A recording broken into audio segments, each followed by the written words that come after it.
poderes públicos, organismos autónomos y todos los sectores.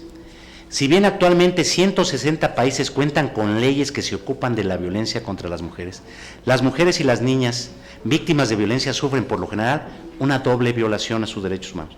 La primera vez cuando son víctimas de la violencia y la segunda cuando buscan y no encuentran la justicia a la que tienen derecho. Sabemos que uno de los principales obstáculos para erradicar el feminicidio es la impunidad que la acompaña. La impunidad, al igual que sucede en el caso de otras conductas ilícitas, propicia que el ejercicio de las violencias se perpetúe y se desarrolle. Debemos todos y todas estar conscientes de los evidentes costos de la pasividad, la tolerancia y la indiferencia ante estas conductas. Muertes innecesarias, prematuras y devastadoras de mujeres y de niñas, así como el sufrimiento y pérdidas para las familias. Es hora de fortalecer los sistemas de justicia, de capacitar a la policía y a los jueces para eliminar los estereotipos y los prejuicios hacia las mujeres. Es tiempo también de mejorar los servicios de apoyo a los sobrevivientes y a sus familias, de encontrar mecanismos de reparación del daño, pero, sobre todo, es momento de dedicar planes y presupuestos para prevenir la violencia contra las mujeres y las niñas.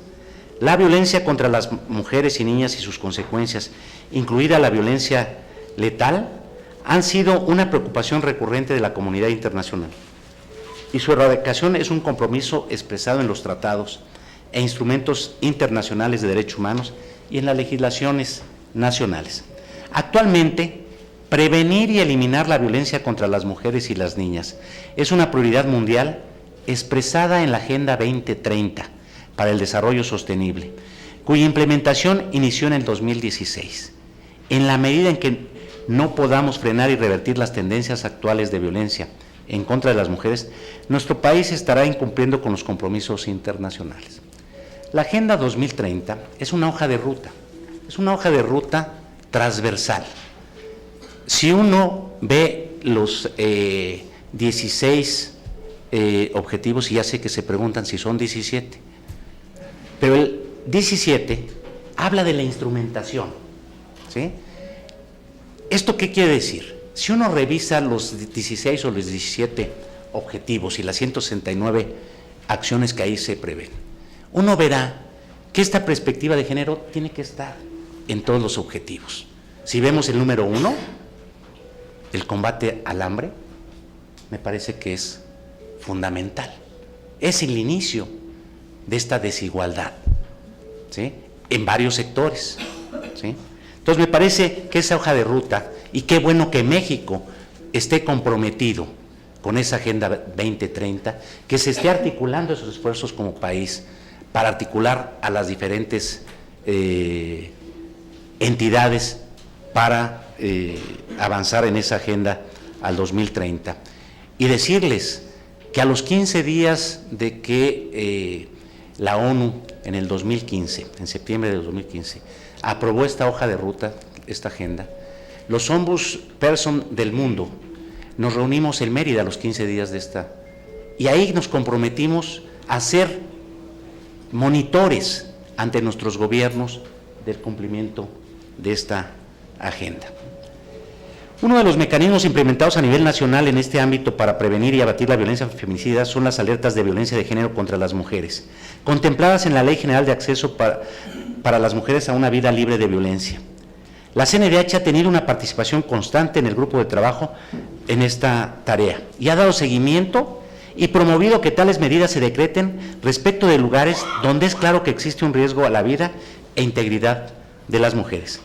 A la fecha, 29 entidades del país han atravesado por procesos de decretar este mecanismo, lo cual nos muestra la gravedad de la crisis, como decía la senadora, en ciertas zonas de la República Mexicana, y la necesidad de redoblar esfuerzos para cumplir la ley y garantizar la vigencia de los derechos humanos.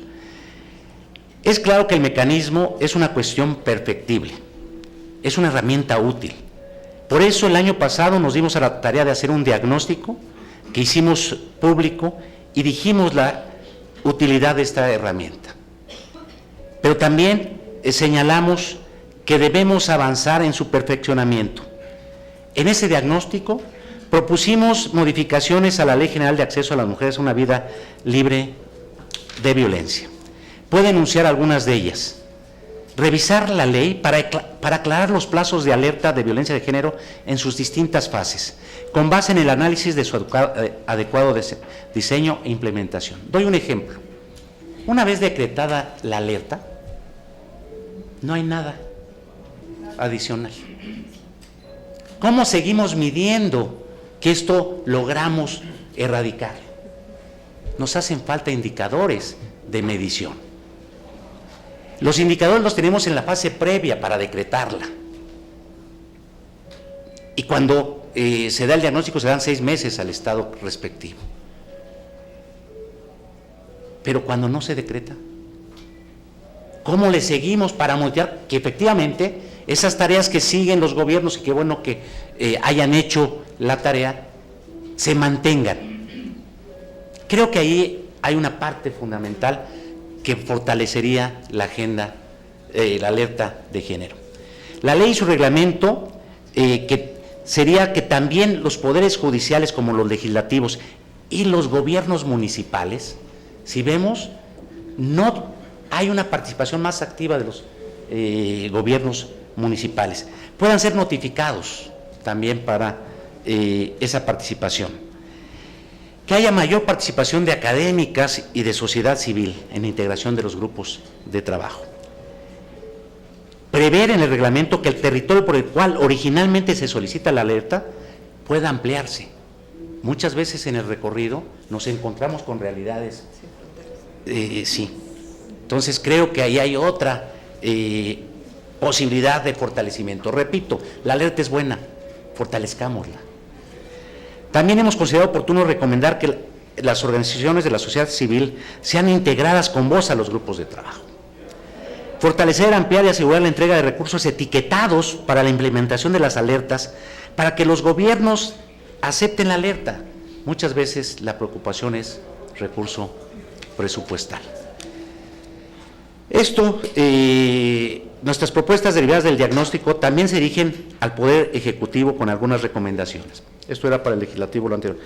Fortalecer a las instancias federales que se ocupan de los procedimientos de alerta, involucrar a todas las instituciones del Estado para poder garantizar la transversalización de la perspectiva de género, asegurar que los cambios y transiciones de gobierno no obstaculicen o frenen el cumplimiento de las acciones recomendadas en la alerta. Eso me parece fundamental. Ningún proceso de ninguna índole debe afectar los procedimientos de alerta. Hacer públicos los informes de seguimiento en entidades donde se decidió no decretar la alerta. Esta es transparencia. Fortalecer la presencia de mujeres para acompañar y orientar en la práctica el procedimiento de la alerta y de las acciones de CONAVIN. Y algo fundamental, sobre todo desde la perspectiva de la CNDH, es importante señalar que para las entidades con presencia de población indígena es necesario que las acciones contemplen en su diseño, implementación y evaluación perspectiva intercultural y enfoque diferencial. Termino. Para encontrar salida al problema de la violencia contra las mujeres y las niñas es indispensable que de manera paralela a las acciones de carácter reactivo se emprenda y se apueste por la prevención, como bien decía la senadora. La acción articulada de actores gubernamentales, sociales y privados a la acción colectiva. Una intervención temprana por parte, con base en la ley y de otras y de las agencias de apoyo resulta fundamental para prevenir los feminicidios. Los sobrevivientes y sus familias deben contar con servicios completos que les garanticen el acceso a la justicia, a los refugios, a la asistencia jurídica, a los servicios de salud, a la asesoría psicosocial, a las líneas de atención las 24 horas y al apoyo a largo plazo. En nuestros esfuerzos debemos hacer participar a los sobrevivientes y sus familias, poniendo los derechos humanos de las mujeres en el centro de toda respuesta, de modo que el ciclo de violencia no se perpetúe. Debemos apostarle a promover los cambios en las actitudes, en las creencias y en los comportamientos que consienten o que perpetúan la violencia, esto con el ánimo de prevenirlo. Necesitamos campañas de concientización, movilización comunitaria, programas educativos, incluyendo los de educación sexual y apoyo a los niños y a las jóvenes que están expuestas a la violencia.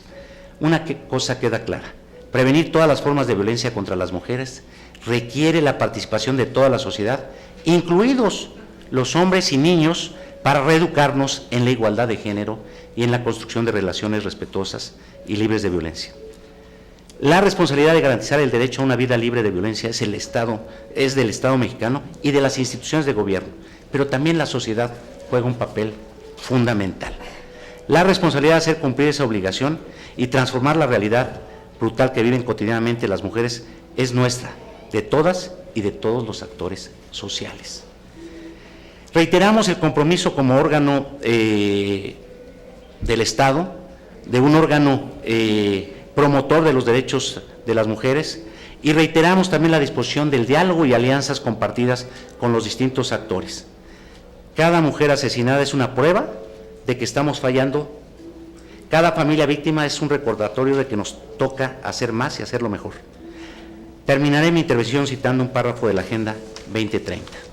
No es posible realizar todo el potencial humano y alcanzar el desarrollo sostenible si se sigue negando a la mitad de la humanidad el pleno disfrute de sus derechos humanos y sus oportunidades. Las mujeres y las niñas deben tener igual acceso a una educación de calidad, a los recursos económicos y a la participación política, así como las mismas oportunidades que los hombres y los niños en el empleo, el liderazgo y la adopción de decisiones a todos niveles. Trabajaremos para lograr un aumento significativo de las inversiones destinadas a paliar la disparidad entre los géneros y fortalecer el apoyo a las instituciones en relación con la igualdad y el empoderamiento de las mujeres en el plano mundial, regional y nacional. Se eliminarán todas las formas de discriminación y violencia contra las mujeres y las niñas, incluso mediante la participación de los hombres y los niños. La incorporación sistemática de una perspectiva de género en la implementación de la Agenda 2030 es crucial. Hasta ahí la cita. Requerimos generar ese cambio cultural que reconozca la igualdad y la paz como premisas irrenunciables de nuestra convivencia cotidiana, donde las mujeres puedan vivir sin el miedo, seguras, y la vigencia de todos los derechos sea una realidad para todas las personas. Muchas gracias por su atención.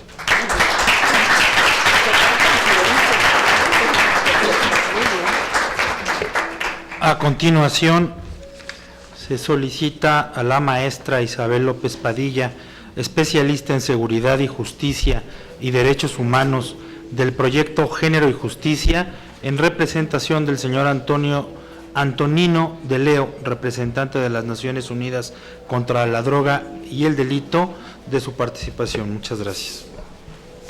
Muchas gracias.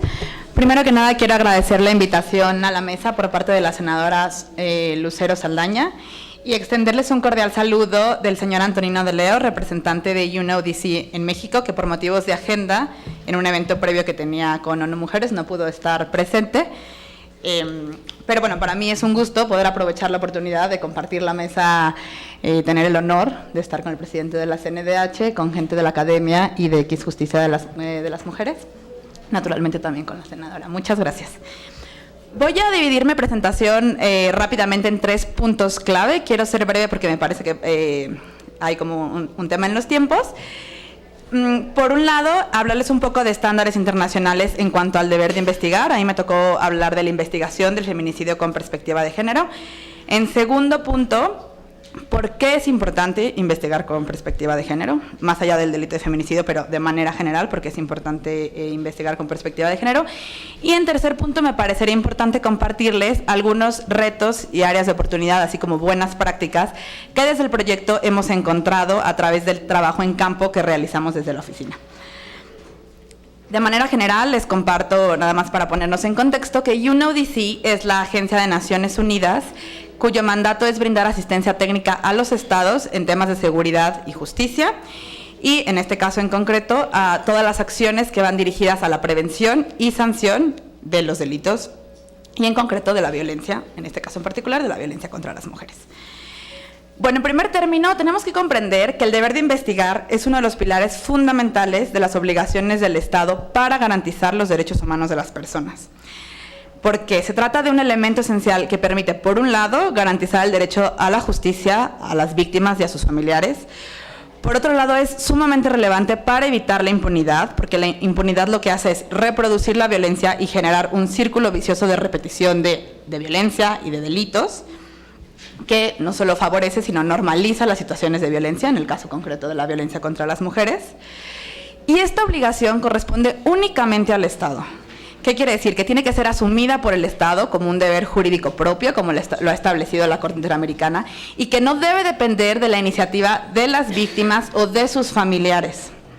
Es cierto que la obligación de investigar es una obligación de medios y no de resultados. ¿Qué quiere decir? No todas las investigaciones, dependiendo de los casos, van a lograr a lo mejor encontrar al culpable, es decir, no está calificada por si se encuentra o no, sino cómo se realizó el proceso de investigación. Incluso a lo mejor encontramos el culpable, pero toda la investigación estuvo plagada de irregularidades, lo que va a hacer que...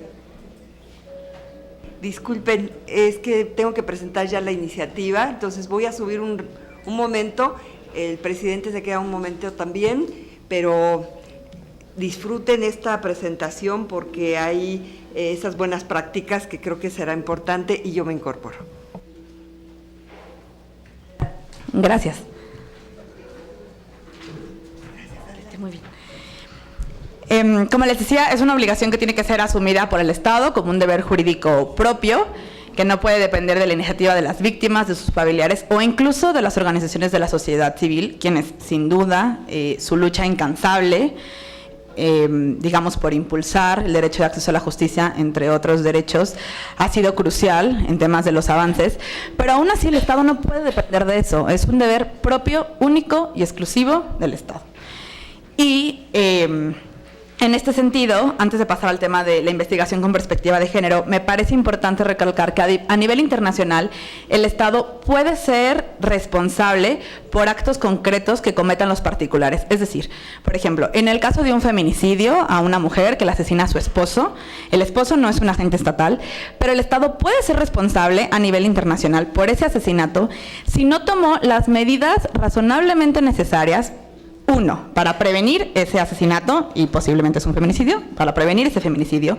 Y dos, las medidas posteriores a ese feminicidio que implican la investigación y la sanción efectiva de las y los responsables. ¿Esto qué quiere decir? Que al final la investigación es, digamos, que se debe realizar con debida diligencia, es imprescindible dentro de las responsabilidades estatales, sí a nivel local. Cuando me refiero a nivel local es a nivel del Estado mexicano, conforme al artículo 1 constitucional, pero también a nivel internacional, porque el Estado mexicano tiene responsabilidades a las que se ha comprometido a la par con otros estados, no solo a nivel de Naciones Unidas, sino a nivel del continente americano, en concreto en el marco de la OEA, por ejemplo. Y entonces esta investigación tiene que realizarse con debida diligencia. ¿Qué quiere decir? Que tiene que ser exhaustiva y tiene que ser efectiva. ¿A qué me refiero con que tiene que ser efectiva? Es que tiene que estar dirigida a la determinación de la verdad, a la determinación de los responsables. Tiene que agotar todas las posibles líneas de investigación, que voy a volver un poco sobre eso más adelante. Evitar cualquier tipo de omisiones, por ejemplo, en las recaudaciones de la prueba, en la valoración de la prueba. Es importante reabrir y redireccionar investigaciones ante nuevos hechos o nuevas pruebas, y actuar en un plazo razonable, porque tenemos investigaciones, por ejemplo, en este caso concreto de feminicidios, que tienen años y años abiertos, donde claramente existe una negligencia, una omisión y, francamente, dilación procesal. Porque también, pues, hay un plazo para que la justicia un poco tenga sentido. Y, finalmente, hay un tema de exhaustividad. Investigación, que implica el deber de debida diligencia adicionalmente en casos de violencia contra las mujeres, pues implica investigar con perspectiva de género. Pero me parece importante decir por qué es necesario investigar con perspectiva de género. Y también es importante señalar, porque este es el argumento siempre de muchas veces de las autoridades de Procuración de Justicia, y cuando hablo de las autoridades de Procuración de Justicia, hablo desde nuestra experiencia en el terreno con el personal operativo de a pie, que es quien en realidad muchas veces tiene que enfrentar los retos que significa la investigación propia de un caso. Es cierto que hay muchos más hombres asesinados en México y en el mundo que mujeres asesinadas. Nadie está diciendo que los asesinatos de mujeres son más o menos importantes que los de los hombres. Tanto los asesinatos de hombres como de mujeres son igual de condenables. Pero lo que tenemos que comprender es que los hombres y las mujeres son asesinados de formas distintas y por motivos distintos. Y esto tiene que ser reconocido en muchos aspectos, pero en el caso concreto de mi exposición, a lo largo de la investigación. ¿Qué quiere decir? Que hay factores diferenciados que impactan la situación de delitos y el impacto que esos delitos tienen en hombres y mujeres. Por darles algunos datos, mientras que los hombres son asesinados principalmente en espacios públicos, más de la mitad de las mujeres son asesinadas en espacios privados. No solo eso, sino que casi la mitad de las mujeres a nivel mundial, y esto es un dato de un informe de UNODC, del estudio global de homicidio a nivel mundial, casi la mitad de las mujeres son asesinadas por personas que conocen, principalmente por sus parejas o por familiares o personas con las que de alguna manera tuvieron algún tipo de relación sentimental. Entonces, ¿qué es lo que está sucediendo? Las mujeres están siendo asesinadas por personas en las que depositaron su confianza, y esto es distinto. No estoy diciendo más o menos grave, simplemente es distinto a cómo son asesinados los hombres. Los hombres son asesinados principalmente por armas de fuego, mientras que las mujeres son acuchilladas, golpeadas hasta la muerte, asfixiadas, ahogadas y envenenadas. Claramente hay mujeres que también son asesinadas por armas de fuego, pero estoy hablando como de proporciones mayoritarias en cuanto a hombres y a mujeres. Y por último, y principalmente, muchas mujeres, muchas, son asesinadas por odio, por desprecio, por discriminación o porque hay un sentido de propiedad sobre ellas de las personas que las asesinan. Esto hace toda la diferencia en el enfoque que debe tener la investigación, porque más allá de investigar solo el homicidio concreto de quién fue, es importante analizar las razones por las cuales se asesinó a una mujer, el contexto en el que se asesinó, la situación de vulnerabilidad en la que se encontraban las mujeres y tomar en cuenta las necesidades particulares, no solo de las mujeres, en cualquier investigación, tanto de hombres como mujeres o cualquier grupo en situación de vulnerabilidad, así como se tienen que tomar en cuenta las condiciones particulares de las personas migrantes o de las personas con discapacidad. Es importante a lo largo de la investigación tomar en cuenta ese contexto propio en el que ocurrió el asesinato de una mujer. Y eso es lo que implica implementar la perspectiva de género. La perspectiva de género se refiere a, de manera muy simple, a tener estos lentes que nos ponemos para ver cómo ciertas situaciones, políticas públicas, leyes o cualquier tipo de condición afecta de manera diferenciada a hombres y a mujeres. Entonces, esto tiene que obviamente permear en toda la investigación. Investigar con perspectiva de género tiene muchos impactos, pero principalmente, entre otras implicaciones, uno está poder dimensionar la situación de violencia y situación de vulnerabilidad en la que vivía la víctima en relación con su victimario y el desequilibrio de poder. Y en general todo el contexto que tiene que ser analizado para determinar si el asesinato fue cometido o no por razones de género. Y al respecto, tanto a nivel internacional y recientemente la Suprema Corte ha determinado que cuando existe la muerte violenta de una mujer, en la investigación, desde las primeras diligencias, se tiene que hacer una investigación con perspectiva de género para determinar, siempre desde el inicio, si existieron razones o no de género.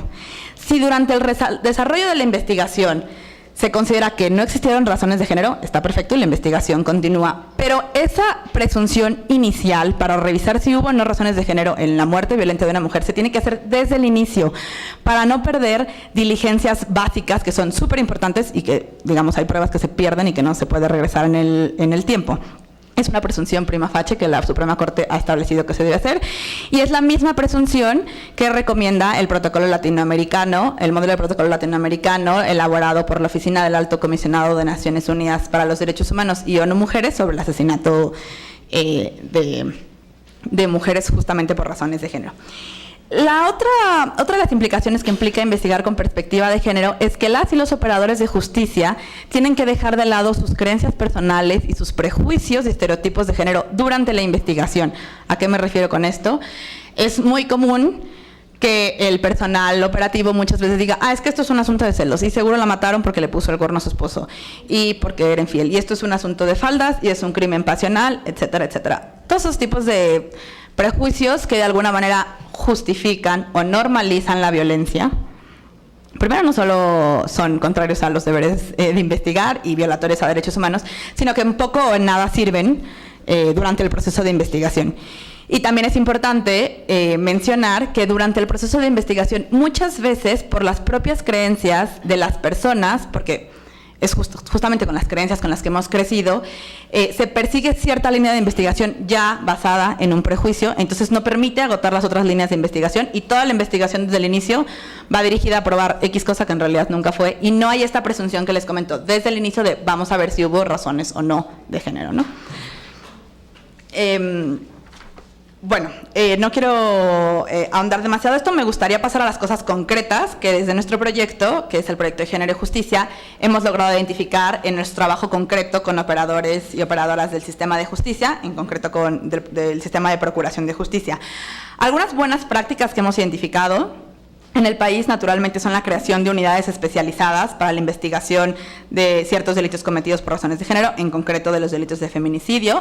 En nuestra experiencia, normalmente tener este tipo de unidades permite eficientar recursos en temas de capacitación y especialización de personal que se dedique a esto, pero hay un cierto riesgo porque muchas veces estas unidades se establecen, por ejemplo, en la delegación de la Procuraduría del Estado en concreto que corresponda solamente en la capital. ¿Y esto qué quiere decir? Que, o sea, no hay ningún problema, pero todas las personas de la Procuraduría tendrían que tener la capacidad de investigar con perspectiva de género. Y cuando digo investigar con perspectiva de género, no solo me refiero a los delitos cometidos contra mujeres, sino en general. O sea, hay que hacer, la perspectiva de género tendría que transversalizar en toda la actuación del sector público. ¿Y esto qué implica? Pues que la mujer que vive en otro municipio alejada no puede acceder en condiciones de igualdad a la mujer que a lo mejor vive cerca de donde sí hay una unidad de feminicidios. Entonces, es un poco un debate de ¿establecemos unidades especializadas, sí o no? O capacitamos a todo el personal y todo el personal tiene que poder investigar con perspectiva de género.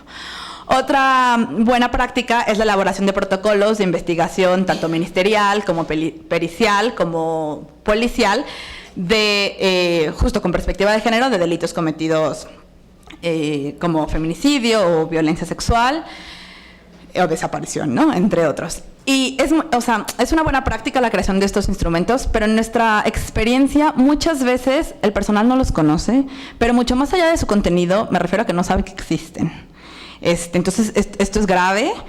Y a veces no saben que existen porque muchas veces los estados los tienen, pero no ha habido el acto oficial, por ejemplo, del procurador, de emitir un acuerdo, de publicarlo, de hacerlo oficial, de hacerlo obligatorio. Y cómo es la parte, o sea, cómo pasamos de la ley, de los protocolos o de cualquier instrumento normativo y jurídico a la práctica. Y en realidad esa brecha es la que no hemos logrado cerrar. Entonces requiere procesos de capacitación, pero también requiere una transformación pues de las creencias de las personas, un poco como mencionaba el presidente de la Comisión Nacional de los Derechos Humanos, porque, pues sí, es un cambio y transformación de patrones socioculturales para poder lograr cambios concretos. Otra buena práctica son algunos procesos de capacitación, sobre todo aquellos que son de capacitación continua y que realmente tienden a la profesionalización y especialización de las y los servidores públicos. Y en este sentido, en ciertas áreas de oportunidad relacionadas con el tema de capacitación, desde nuestra experiencia, son pocas las acciones de capacitación que realmente tienen una estrategia integral detrás, dirigida a largo plazo a la profesionalización. ¿Esto qué quiere decir? Sobre todo con el tema de las alertas, me parece que hay como una premura de los estados de reportar un checklist infinito de ya hice esto, entonces tengo 45 millones de capacitaciones que reportar. O sea, sí, pero si todos son esfuerzos aislados y yo capacité al mismo personal 15 veces sobre la diferencia entre sexo y género, eso no va a impactar de manera real y práctica cuando una víctima llegue y quiera acceder a la justicia. Lo que necesitamos hacer es explicarle a la gente qué significa en tu labor concreta, en tu quehacer cotidiano, investigar con perspectiva de género. ¿Cómo vas a realizar esa labor en tu actividad concreta? También hay un tema desde nuestra experiencia y en los diagnósticos que hemos hecho en materia de capacitación, que las y los servidores públicos medio odian el tema, porque lo odian porque están hartos de sentir que van a capacitaciones donde creen que están perdiendo su tiempo y no le ven una utilidad real para su trabajo. No hay una vinculación real con lo que se los enseña y con lo que ellos hacen. Porque si todo el tiempo les estamos diciendo solo cuál es la diferencia entre sexo y género, ellas y ellos no alcanzan a comprender, o más bien nadie les ha explicado, por qué es importante o por qué impacta en su trabajo y por qué los 4,000 expedientes que les están esperando en su oficina, qué significa que esa capacitación no les está quitando tiempo y solo les está generando más trabajo, que de por sí ya es una sobrecarga absolutamente absurda, la carga de trabajo que tienen las y los agentes del Ministerio Público en este país. Entre otras, ya casi voy a terminar, entre otros desafíos y áreas de oportunidad, me parece, primero, las resistencias personales del personal, resistencia personal a formarse, a sensibilizarse, a investigar